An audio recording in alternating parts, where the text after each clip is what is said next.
How do we make sense of what it is that we're called to do with our stuff, with our money, with our possessions? What Satan is seeking to do is to subtly, slowly pull us away from the life that we are called to live over time. We're stuck trying to do the things that our society expects us to do. And somewhere along the way, kind of sprinkle a little bit of Jesus on top of it. This all stems from what you believe about God. If Satan is at work widening that gap, then our role, our job is to bridge that gap.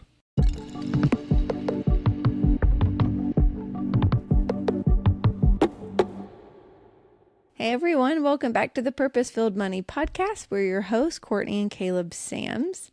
And we just wrapped up the first series where we talked through what we called the fundamentals, where we talked through we have this big problem when it comes to faith and finances, where we can find the solution, and just introduced, we're going to have this conversation where we're going to learn together what it means to bridge the gap between faith and finances and what that tactically looks like.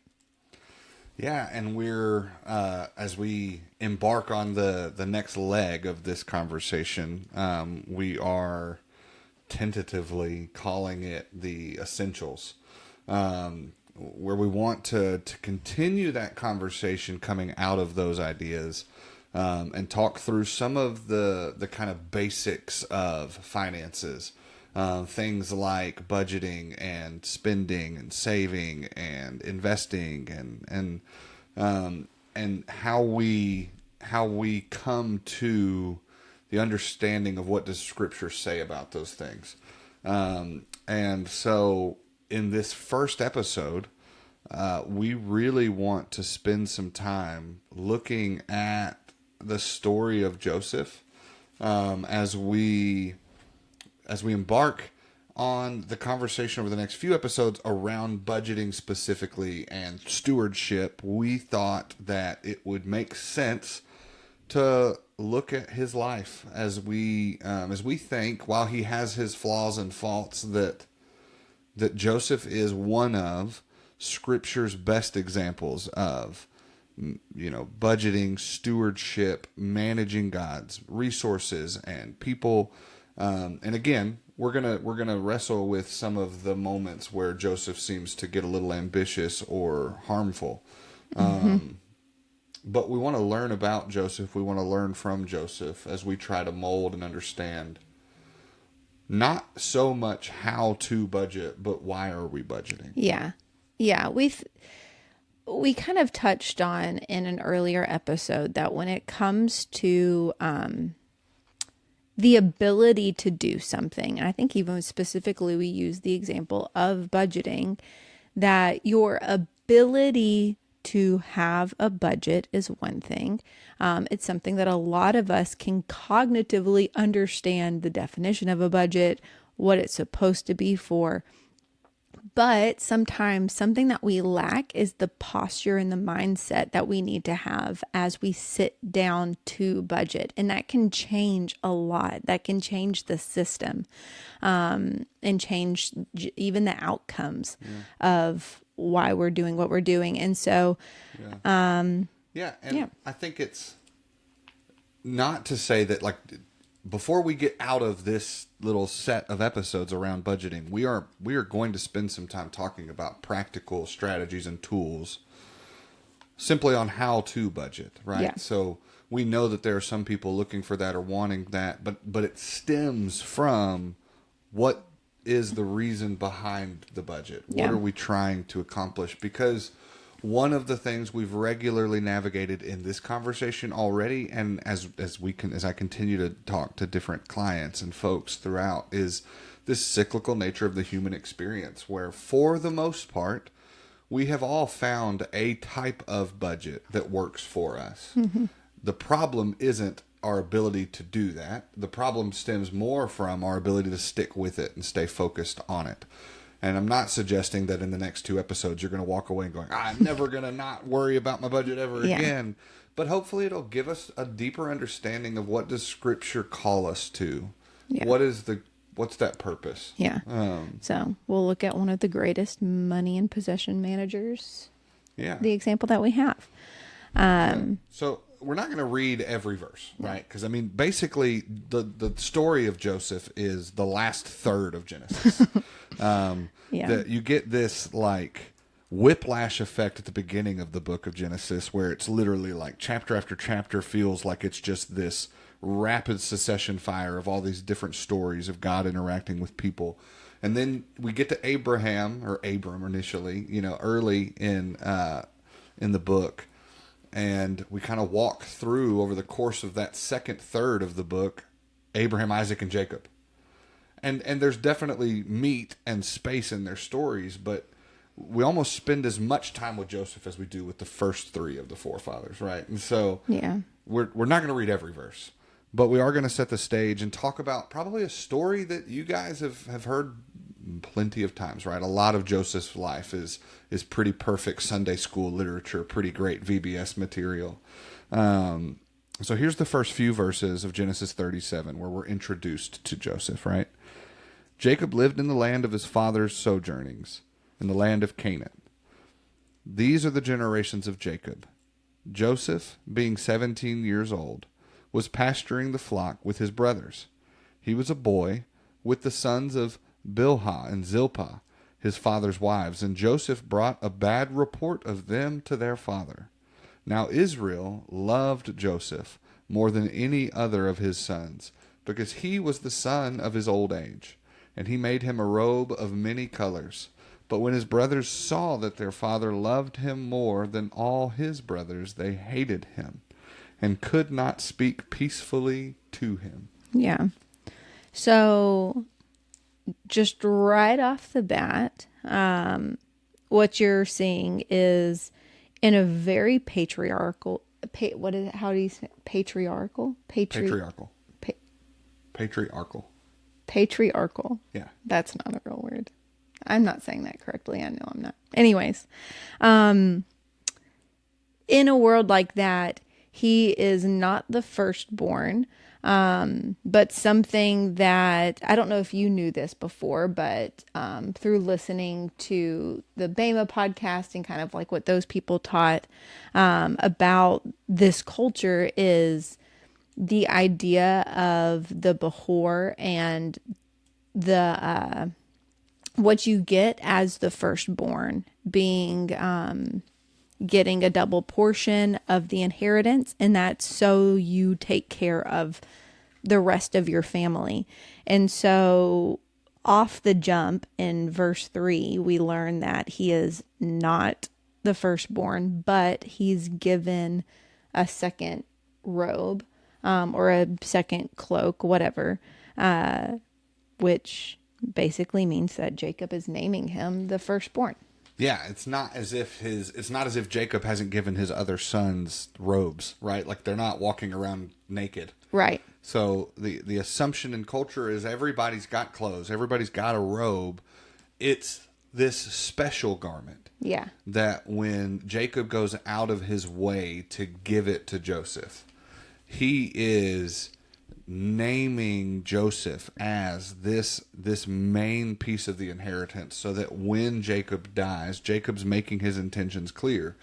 Joseph's going to be the leader of the family. Joseph's going to be the person that receives that double portion of inheritance. And the expectation on Joseph is that he is going to take care of his brothers and his brothers' wives and be that provision.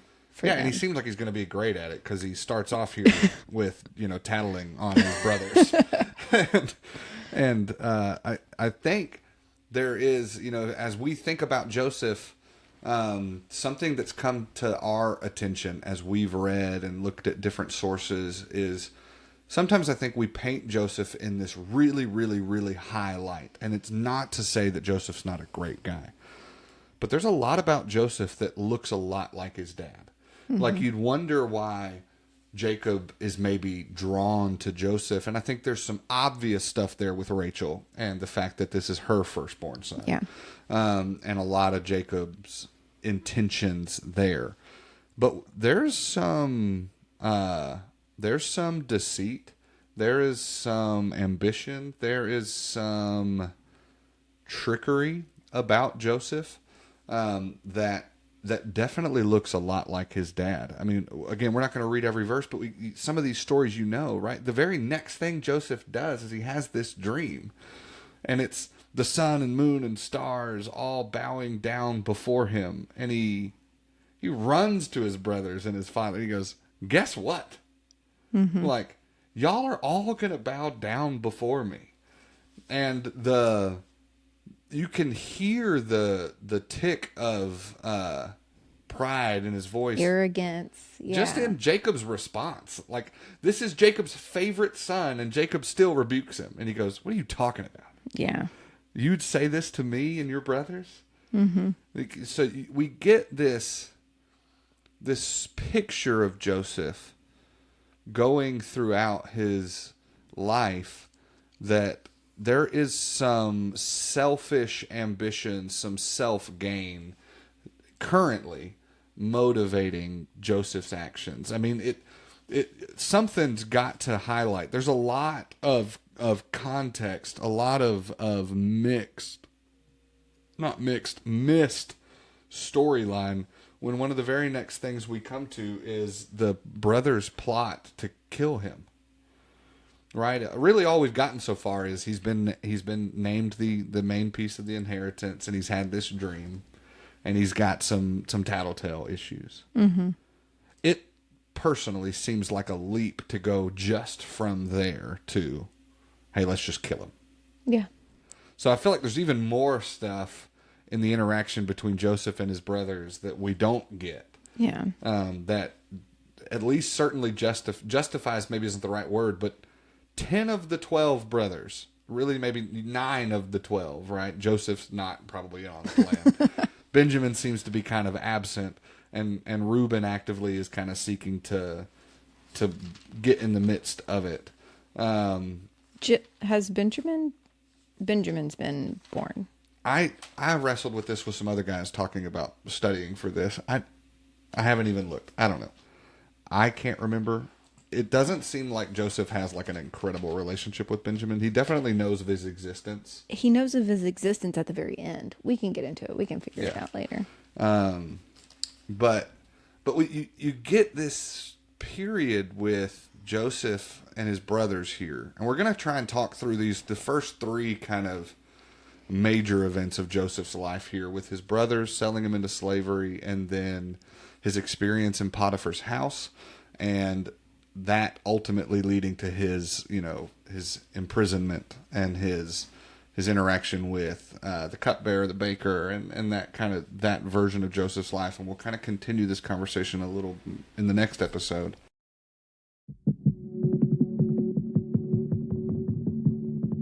Hey everyone, this is Courtney. I just wanted to pop in here real quick and just let you know that in addition to working with households on finances, we also work with churches and congregations and offer stuff like seminars on topics like generosity, aging parents, and we'll work with parents on teaching kids about generosity and stuff like that. So if you're interested and if you want to talk more or learn more about what we do, our contact information will be in the show notes, and you can reach out if you like.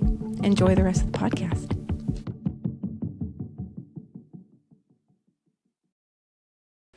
Yeah. So let's continue on. I'm going to read the next few verses because I have a couple of things that I wanted to point out. Starting in verse 12. Now his brothers had gone to graze their father's flocks near Shechem. And Israel said to Joseph, "As you know, your brothers are grazing the flocks near Shechem. Come, I'm going to send you to them." Which, just a side note, and something that I noted over here was, you meet Joseph as someone that is tending flocks with his brothers. And then like not that long later, after this kind of like period of discord, you see a couple things. He's no longer tending the flocks with his brothers. His brothers are clearly like, last time this guy was with us. Like they're no longer together. And so it just kind of shows the division between them. Okay, so he says, very well. So he said to him, "Go and see if all is well with your brothers and with the flocks, and bring word back to me." Last time he brought word back to him, it wasn't a good report. Maybe he's got a bit of a reputation. Then he sent him off from the valley of Hebron. When Joseph arrived at Shechem, a man found him wandering in the fields and asked him, "What are you looking for?" And he said, "I'm looking for my brothers. Can you tell me where they are?" And he said, "They moved on from here." The man answered, and I heard them say, "Let's go down to Dothan." Something that I found very interesting that I didn't realize until I was studying for this earlier this week was the word wandering in verse 15. When a man found him wandering in the field and asked him, "What are you looking for?" The word wandering there is not, the definition of that Hebrew word is not synonymous with like, "What are you looking for?" It's not I'm wandering around and looking for my keys that I think I've misplaced. It's the same word for wandering that you get when a king of Israel leads the nation astray, and they're wandering or they're going after other gods, and it's a very more just like negative. It also can sometimes mean like intoxicated or stumbling around. And so like, I don't really know how to like fit that. It's not necessarily expressing that Joseph is actively seeking out his diligently brothers. going around. It's he's just he's just not diligently going and doing the job at hand, which is going and finding his brothers, which is likely why they see him from a distance and are able to formulate this pretty big plan before he gets there, is because he's not focused. Well, and I think this is such a powerful point as we pull out, what do we want to learn about Joseph, and what does that teach us in Scripture about specifically budgeting and managing things? When we talked about this cyclical experience, one of the things we've said before is that it isn't really the inability to budget. It's that lack of focus, and that every once in a while what happens is we ourselves start to wander. And it's that what we've talked about, that idea where you blink and you wake up and it's been 6 months and you haven't looked at the budget in 3 months, and you missed the payment, and you lost track of this, or the account overdrafted, or whatever it is. And it's this lackadaisical, apathetic wandering, I think, that is showing us a little bit about Joseph here, and the negative implication of it.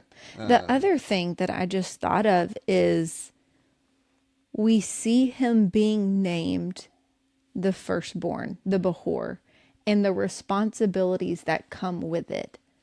The very next task his dad gave him to do, which is go take account of your brothers and exercise the muscle so that you're able to do this. He does it incredibly poorly. Like, he doesn't, he's stumbling around, and he's not doing the task at hand with the level of responsibility that he should be having. And so I think that it just kind of shows like he is someone that will go down as one of the greatest money and possession managers that we have recorded in the Bible. But yet his first act as being named firstborn, like he's not even, he can't even find like the grown men that he's trying to like be accountable for. He's lost basically everything that his inheritance would equal, right? He's lost his brothers. He's lost the flock. He's lost so then we get this ultimate showdown moment, right, where we see clearly the character of Joseph portrayed in his brothers going, man, wouldn't it just be better to kill him? And we know the showdown, right? We have all this moment where they're going to kill him, and then they end up throwing him in the pit, and Reuben talks him out of it. Which is interesting, because Reuben is actually the very firstborn son. Yeah, there's this moment where even though the responsibility and right has been stripped from him. Yeah. Reuben is the one in verse 21 that says, when Reuben heard this, he tried to rescue him from their hands. Yeah. Yeah. So there's some cool, like, yeah, Reuben's got, and Reuben has his own. Yeah. You Oh, know. yeah. Reuben's going to, later on, we're going to see Reuben does not make very wise choices. But there is some interesting layer of, like, even the guy that's been robbed of the role, which is a very important and prestigious and honorable role, is still fulfilling some of the responsibilities of the role by protecting. Yes. Yeah. And then we see this, they throw him in the pit. Reuben's going to come back later, but he leaves at some point, right? So there's already some like, where's Reuben go? And Judah kind of concocts this idea of, well, there's some traitors. Let's sell him there. That'd be better than, killing him or leaving him or whatever. And so they sell him into slavery. And then they do this whole plan. And again, stepping into his role as leader, Reuben now has to portray this scheme to Jacob that he didn't want to be a part of in the first place, where they dip their brother's cloak in blood and they take it to Jacob and they ask him, do you recognize this? Is this Joseph's? And they go, surely he's been ripped limb from limb and killed. And they get this moment of deception with Jacob. And there's something, I think, that's like really interesting here, just as we think about, as we're trying to figure out who is this family, and as we learn from, who's teaching Joseph and what's Joseph learning and what are the character traits that Joseph is going to take with him now that we're moving into the stage of life where the slavers are going to take him and sell him into Potiphar's service or whatever. The language used here when Reuben takes the cloak to Jacob and says, do you recognize this, is a word it's only used in the story of Genesis 8 times. And it's mentioned that this specific word is used a couple more times in Deuteronomy. But it's only used in the story of Genesis with this family.